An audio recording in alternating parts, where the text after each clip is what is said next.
For past 6 to 7 hours నుంచి just నేను రాసిన హైలైట్స్ ఇవన్నీ రాసుకుంటూ ఉన్నా, like atomic habits book summary కోసం. ఐ మీన్ చాట్ జీపీటీకి ఇస్తే ఈజీగా ఒక 5 నిమిషాల్లో ఈ హైలైట్ పాయింట్స్ అన్నీ నాకు ఇచ్చేస్తుంది. It's not a big problem. But ఏంటంటే నాకు అంత నచ్చదు. I want to make it very real. So దానికోసమే నా పనులన్నీ పక్కన పెట్టేసి 6 hours నుంచి కూర్చొని హైలైట్స్ అన్నీ రాశాను. సో నేను ఏది పడితే అది చెప్పను. అండ్ ఈ వీడియోతో అటామిక్ హ్యాబిట్స్ బుక్ కంప్లీట్ అయిపోయింది. ముందు పార్ట్ ఈ వీడియోలో ఉంటుంది, మీరు వెళ్ళకపోతే ఆ వీడియో చూడండి. అండ్ ఇంకోటి కాంటెక్స్ట్ కోసం చెప్తున్నా, atomic habits book is the most sold book. Like 20 million copies sold అయినాయి లిటరల్గా, అంటే 2 crore books. This is the best book I have ever red on productivity. So మీకు కావాలంటే you can buy it and you can read it. So that could be the best thing. ఇది just ఏంటంటే ఒక summary అంతే. Walk slowly but never backward. ఒక film స్కూల్లో ఒక పోటీ లాంటిది కండక్ట్ చేశారనమాట. ఈ పోటీలో 2 groups ఆఫ్ స్టూడెంట్స్ని డివైడ్ చేశారు, part A and part B. Part ఏకి ఎలా అంటే ఎవరు ఎక్కువ ఫోటోగ్రాఫ్స్ తీస్తే వాళ్ళు విన్ అయినట్టు. పార్ట్ బి గ్రూప్ ఎలా అంటే ఎవరు మంచి ఫోటో, లైక్ క్వాలిటీ ఫోటో తీస్తే వాళ్ళు గెలిచినట్టు. సో వీళ్ళని ఒక సెమిస్టర్ పాటు వదిలేశారనమాట. ఈ సెమిస్టర్లో ఏంటంటే పార్ట్ ఏ గ్రూప్ ఎవరైతే ఎక్కువ ఫోటోగ్రాఫ్స్ తీయమన్నారో వాళ్ళు ఇది కనిపించిందల్లా ఫోటో తీసుకుంటూ వెళ్ళిపోయినారు. బట్ పార్ట్ బి ఏంటంటే వీళ్ళు సెమిస్టర్ మొత్తం కూర్చొని మంచి లైటింగ్ ఇదంతా సెట్ చేసుకొని మంచిగా క్వాలిటీ ఫోటోగ్రాఫ్స్ తీయాలని అనుకుంటూ ఉన్నారు. సో వాళ్ళ టాస్క్ అదే కదా. At the end of the research తెలిసింది ఏంటంటే పార్ట్ ఏ ఎవరైతే ఎక్కువ ఫోటోగ్రాఫ్స్ తీయాలనుకున్నారో వాళ్ళే చాలా మంచి ఫోటోగ్రాఫ్స్ తీశారు. పార్ట్ బి క్వాలిటీ గ్రూప్ ఏంటంటే వాళ్ళు జస్ట్ యావరేజ్ పిక్చర్స్ మాత్రమే తీయగలరు. సో ఎందుకు పార్ట్ ఏకి మంచి క్వాలిటీ పిక్చర్స్ వచ్చాయి? ఎందుకు జరిగింది అంటే పార్ట్ ఏ ఏంటంటే ప్రతిరోజు పిక్చర్స్ తీయడం వల్ల, ఎక్కువ పిక్చర్స్ తీయడం వల్ల వాళ్ళు ప్రతి ఒక్క పిక్చర్కి మిస్టేక్ చేస్తారు. ఆ మిస్టేక్ నుంచి వాళ్ళు నేర్చుకొని నెక్స్ట్ పిక్చర్ తీసినప్పుడు మంచిగా తీశారు. సో నువ్వు తీసుకుంటూ వెళ్ళిపోయినావు అంటే ఏదో ఒకటి మంచిగా తగిలిద్ది. అందుకే జేమ్స్ క్లియర్ ఒక మాట అంటాడు, the enemy of good is best. So మనం స్టార్ట్ అయినప్పుడు quantity is more important than quality. How long does it take to form a new habit? So ఇక్కడ మనం ఎప్పుడు ఏంటంటే ఎన్ని రోజులు పడుతుందని ఆలోచిస్తాం. బట్ మనం ఎన్ని రోజులు అనుకోకూడదు, ఎన్నిసార్లు చేస్తున్నావు అన్న దాని గురించి ఆలోచించాలి. How many times you are actually repeating that specific habit. నువ్వు ప్రతిసారి ఒక హ్యాబిట్ పర్ఫామ్ చేసినప్పుడు ఏమైందంటే నీ మైండ్లో ఒక న్యూరల్ కనెక్షన్ అనేది ఫామ్ అయింది. సో నువ్వు ప్రతిసారి చేసే కొద్దీ ఏమైందంటే ఆ న్యూరల్ కనెక్షన్ అనేది వెరీ స్ట్రాంగ్ అవుతుంది. అప్పుడు ఫిజికల్గా నీ బ్రెయిన్లో చేంజెస్ అన్నీ వస్తాయి. ఇప్పుడు కరెంట్లీ ఫాలో అయ్యే మన హ్యాబిట్స్ ఏంటంటే కొన్ని థౌజండ్స్ ఆఫ్ రెపిటేషన్స్. మనం చిన్నప్పటి నుంచి బ్రష్ చేసుకుంటూ వస్తున్నాం కాబట్టి అదొక మనకి హ్యాబిట్ అయిపోయింది. Because of thousands of repetitions కొన్ని సంవత్సరాల నుంచి చేస్తున్నావు. నువ్వు కొత్త హ్యాబిట్ని ఫామ్ చేయాలంటే నీ కరెంట్లీ ఒక హ్యాబిట్ ఉంటుంది. ఈ హ్యాబిట్ నువ్వు ఎన్ని రెపిటేషన్స్ ఫాలో అవుతున్నావో దానికి మించిన రెపిటేషన్స్తో నువ్వు కొత్త హ్యాబిట్ని రెప్లికేట్ చేస్తేనే నీకున్న కరెంట్ హ్యాబిట్ పోయింది. అది ఒక కొత్త హ్యాబిట్గా ఫామ్ అయ్యింది. So your repetition should be more in number. ఒక్కొక్క హ్యాబిట్కి ఒక్కొక్క నెంబర్ ఆఫ్ రెపిటేషన్స్ ఉంటాయి. And that repetitions is completely different for different habits. ముందు కార్స్ మ్యానుఫ్యాక్చరింగ్ ఎలా జరిగేదంటే ఒక 5 to 6 people మాత్రమే మొత్తం కార్ని ఫిట్ చేసేటోళ్ళు. సో ఈ 5 to 6 people ఏంటంటే ప్రతి ఒక్కటి నేర్చుకోవాలా. టైర్స్ ఎలా ఫిట్ చేయాలా, ఇంజిన్ ఎట్లా ఫిట్ చేయాలా, ఎట్లా క్లీన్ చేయాలా, ఎట్లా సీట్ కవర్స్ బిగించాలా. సో ఇవన్నీ ఆ 5 people. సో ప్రతి ఒక్కరికి ప్రతి ఒక్కటి వచ్చిండాలా. దాని తర్వాత టయోటా కంపెనీ ఏం చేసిందంటే ఆ ప్రాసెస్ని కంప్లీట్గా షిఫ్ట్ చేసి ఏం చేసిందంటే ఒక్క పర్సన్ ఒకటి మాత్రమే, నేనున్నాను అనుకో, నేను టైర్స్ మాత్రమే బిగిస్తా. నా దగ్గర నుంచి ఆ ప్రోడక్ట్ ఇంకోటి దగ్గరికి వెళ్తుంది, ఆ ప్రోడక్ట్ ఇంకోటి దగ్గర, ఒకటి కార్స్ బిగిస్తాడు, ఒకటి ఇంకొకటి. దీని ద్వారా ఏమైందంటే నాకు ఒక యాక్టివిటీకి మధ్య స్విచ్చింగ్ అన్నది ఉండదు. ఒకటే యాక్టివిటీ నేను రోజు చేయడం వల్ల నేను చాలా ఎఫిషియెంట్ అయిపోతా. సో కాబట్టి నువ్వు ఏదైనా యాక్టివిటీస్ చేస్తున్నావు అంటే, నువ్వు ప్రతి ఒక్క యాక్టివిటీ మధ్య స్విచ్ అవుతూ ఉన్నావు అంటే it will take a lot of time. So కాబట్టి ఒక యాక్టివిటీ మీద ఎక్కువ ఫోకస్ చేస్తుండు. అండ్ ఆల్సో నువ్వు చేసే హ్యాబిట్స్కి ఫ్రిక్షన్ అనేది తగ్గించుకుంటారా. ఆ ఫ్రిక్షన్ ఎలా తగ్గించుకోవాలంటే 2-minute రూల్. నువ్వు ఏ కొత్త హ్యాబిట్ తీసుకున్నా దానికి 2 minutes మాత్రమే తీసుకోవాలి, అంతకుమించి ఎక్కువగా తీసుకోకూడదు. నీకు ఫర్ సపోజ్ ఒక హ్యాబిట్ ఫామ్ చేసుకోవాలని ఉంది, లైక్ బుక్ రీడింగ్ కానీ మెడిటేషన్ కానీ. ఒకటేసారి నేను 10 pages చదువుతాను అనుకోకుండా కాకుండా ఒకరోజు ఒక పేజ్ మాత్రమే చదువుతా, ఒకరోజు ఒక శ్లోకం మాత్రమే చదువుతా, ఒకరోజు 1 minute మాత్రమే మెడిటేషన్ చేస్తా. దీని ద్వారా నువ్వు స్మాల్గా స్టార్ట్ అయిన తర్వాత నీ బాడీలో ఆ న్యూరన్స్ అన్ని ఫామ్ అయిన తర్వాత హ్యాబిట్ పర్ఫామ్ చేస్తున్నావు కదా, రెపిటేషన్స్ అనేవి చాలా important rather than quality. Like నువ్వు ఎంత టైం స్పెండ్ చేస్తున్నావు కాకుండా ఎన్నిసార్లు చేస్తున్నావు అన్నది చాలా ఇంపార్టెంట్ స్టార్టింగ్ స్టేజెస్లో. అసలు ఎక్సర్సైజ్ చేయకుండా ఉండడం కన్నా ఒక పుషప్ కొట్టడం మంచిదే కదా. అసలు భగవద్గీతను చదువుకోకుండా ఉండడం కల్లా ఒక శ్లోకం చదివితే మంచిదే కదా.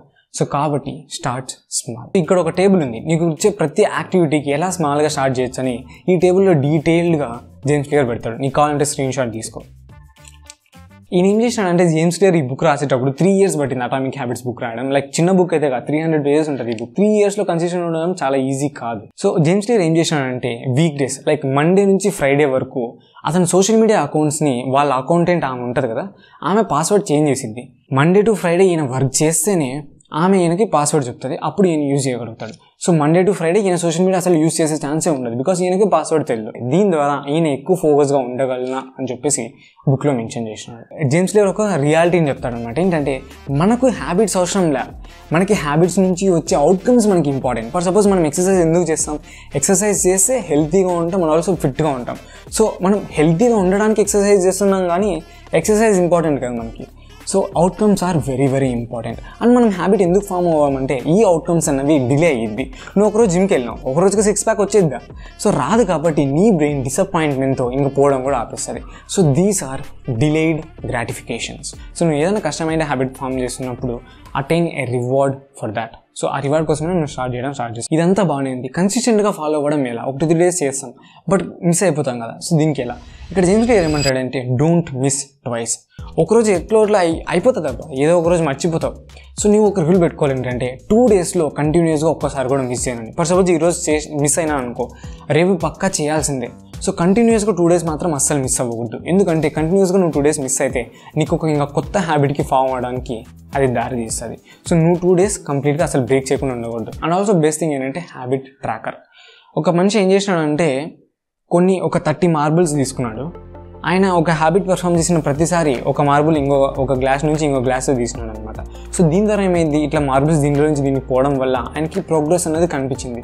ఆ ప్రోగ్రెస్ చూసి అతను ఇంకా ఇన్స్పైర్ అయ్యి ఆ హ్యాబిట్ని కన్సిస్టెంట్గా ఫామ్ చేయడానికి ట్రై చేసినాడు. So just track your habits.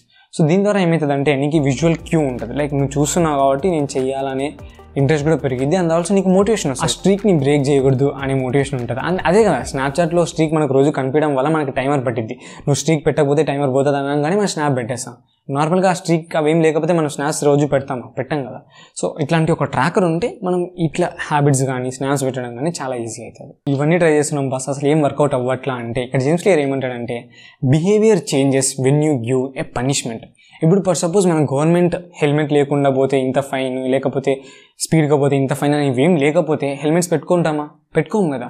So ఆ ఫైన్కి భయపడి మనం హెల్మెట్స్ పెట్టుకోవడం స్టార్ట్ చేస్తాం. సేమ్ అలా నువ్వు ఏదైనా హ్యాబిట్ పర్ఫామ్ చేయాలంటే నువ్వు ఒక భయాన్ని క్రియేట్ చేసుకోవడం చాలా ఇంపార్టెంట్. అమెరికాలో ఒక పర్సన్ ఉన్నాడు అనమాట, అతను ఒక రైటర్. ఆ రైటర్ ఏంటంటే రోజు రాయాలని కూర్చుంటాడు, బట్ రాయలేకపోతాడు. అతను ఒక ఫియర్ని పెట్టుకున్నాడు, ఏంటంటే అతను రోజు రాయకపోతే వాళ్ళ అకౌంటెంట్కి $100 అంటే 60,000 రూపీస్, 6,000 రూపీస్. సో 6,000 రూపీస్ ఊరికే ఇచ్చేస్తాడు జస్ట్ బికాజ్ ఈయన చేయని దానికి.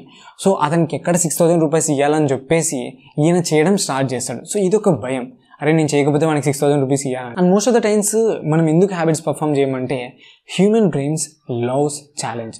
ఇప్పుడు ఫర్ సపోజ్ మనం చిన్న పిల్లలతో క్రికెట్ ఆడినాం అనుకో, ఒక గేమ్ ఆడతాం, తర్వాత ఇంట్రెస్ట్ దొబ్బిద్ది. బికాజ్ ఎందుకంటే మనం ప్రతిసారి గెలుస్తూనే ఉంటాం తప్ప మనకి ఇంట్రెస్ట్ పోతుంది, అసలు ఆడబుద్ధి కాదు. అలా అని మనం విరాట్ కోహ్లీతో పోయి ఆడినాం అనుకో చాలా కష్టం అయిపోయింది. అరే ఆయన ప్రతిసారి గెలిచేస్తుంటాడు, మనకి ఇంట్రెస్ట్ పోతుంది, మూడు పోతుంది. మనం ఎప్పుడు ఎక్కువ ఇంట్రెస్ట్ చూపిస్తామంటే మన రేంజ్ వాళ్ళతో ఆడినప్పుడు మాత్రమే మనం ఎక్కువ ఇంట్రెస్ట్ చూపిస్తాం. లైక్ ఒకసారి వాడు గెలుస్తాడు, ఒకసారి మనం గెలుస్తాం. సో దీన్ని గోల్డిలాక్స్ రూల్ అంటారు అనమాట. Doing things which are edge of our current capabilities. So నువ్వు ఏదన్నా కానీ ఒక పెద్ద గోల్ని పెట్టేసుకున్నావు అంటే నీకు అసలు ఇగ్నోర్ చేసేస్తావు. సో నీకున్న కరెంట్ క్యాపబిలిటీస్ని కొంచెం పెంచుకొని, ఫర్ సపోజ్ నువ్వు ఒక 6 o'clock లేస్తున్నావు, 5 o'clock లేస్తా అని పెట్టుకో. నువ్వు 8 o'clock లేస్తావు, ఒకటేసారి నేను 4 o'clock లేస్తా అంటే అసలు కుదరదు కదా. సో నువ్వు దీన్ని మాస్టర్ చేయాలంటే ఫస్ట్ దీన్ని మాస్టర్ చేస్తావు, తర్వాత ఇంకొంచెం పెద్ద గోల్ పెట్టుకుంటావు, దాన్ని కూడా మాస్టర్ చేస్తావు, మళ్ళీ ఇంకొంచెం పెద్ద గోల్, తర్వాత దాన్ని కూడా మాస్టర్ చేస్తావు. సో దీన్ని గోల్డిలాక్స్ రూల్ అంటారు అనమాట. ఇదంతా బాగానే ఉంది బాస్, నువ్వు రోజు చేసుకుంటూ ఉంటే ఎలాంటి ఇంప్రూవ్మెంట్ లేకపోతే నువ్వు చేసి కూడా వేస్టే. నువ్వు రోజు 1 minute మెడిటేషన్ చేసుకుంటూ ఉన్నావు అనుకో, ఏం పెద్ద డిఫరెన్స్ ఉండదు. సో ఇట్లా చేసుకుంటూ ఉన్న తర్వాత, కన్సిస్టెంట్గా ఉన్న తర్వాత విచ్ మ్యాటర్స్ ఈజ్ ఇంప్రూవ్మెంట్. నువ్వు రోజు టైనీ సటిల్ ఇంప్రూవ్మెంట్స్ చేసుకుంటూ వచ్చినావు అంటే నీ లైఫ్లో చాలా గ్రోత్ ఉంటుంది. ఇక్కడ ఎక్కువ హార్డ్ వర్కింగ్ పీపుల్ ఎందుకు వాళ్ళ లైఫ్లో ఎక్కువ సక్సెస్ని చూడలేదంటే మెయిన్ రీజన్ ఏంటంటే వాళ్ళు చేసిన వర్క్ని రోజు చేసుకుంటూ ఉండడం వల్లనే అక్కడే ఉండిపోతాం. ఇప్పుడు మామూలుగా మీరు కింద నుంచి పైకి వచ్చిన వాళ్ళని చూసినారంటే వాళ్ళు ఎప్పుడు ఒకటే చేస్తూ ఉండలే. ఒకరోజు ఒకటి అమ్ముతుంటారు, ఇంకొక రోజు ఇంకొంచెం పెద్దది అమ్ముతారు, ఇంకొక రోజు ఇంకొంచెం పెద్దది అమ్మడం.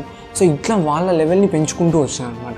సో మనం ఎంతసేపు హార్డ్ వర్క్ చేయడం కాకుండా కొంచెం స్మార్ట్గా మన గోల్స్ని కొంచెం పెంచుకుంటూ దాన్ని కొంచెం ఇంప్రూవ్ చేసుకుంటూ వస్తే chances of being successful and chances of getting results is very high. So it's not about being consistent, it's also about being consistent by improving daily. So అదండి వీడియో. అటామిక్ హ్యాబిట్స్ బుక్ కంప్లీట్ చేసి మీకు ఎలా అనిపించింది ఈ video? Next ఏమైనా books చేయాలనుకుంటే దాని మీద కానీ కమెంట్స్ పెట్టండి. సో ఈ సమ్మరీ ఎలా అనిపించింది, ఏమైనా ఇంప్రూవ్ చేసుకోవాలన్నా ఇలా సమ్మరీ చెప్పన్నా ఇట్లా చెప్తే చాలా బాగుంటుంది. సో మీకు కావాల్సిన జెన్యూన్ సజెషన్స్ ఆర్ ఏదో ఒకటి కమెంట్స్లో పెట్టండి. దాన్ని ప్రతి ఒక్కటి చదివి దానికి ప్రతి ఒక్కటి రిప్లై ఇస్తా. If you genuinely like this video and watching till here, so మీకు ఈ వీడియో నచ్చినట్టుంది. So if you like this video, just like the video so that ఈ వీడియో ఎక్కువ మందికి రీచ్ అవుట్ అవుతుంది. సో అదండి వీడియోకి. See in the next one. Until then, it's your Hemkrishna signing off. Bye.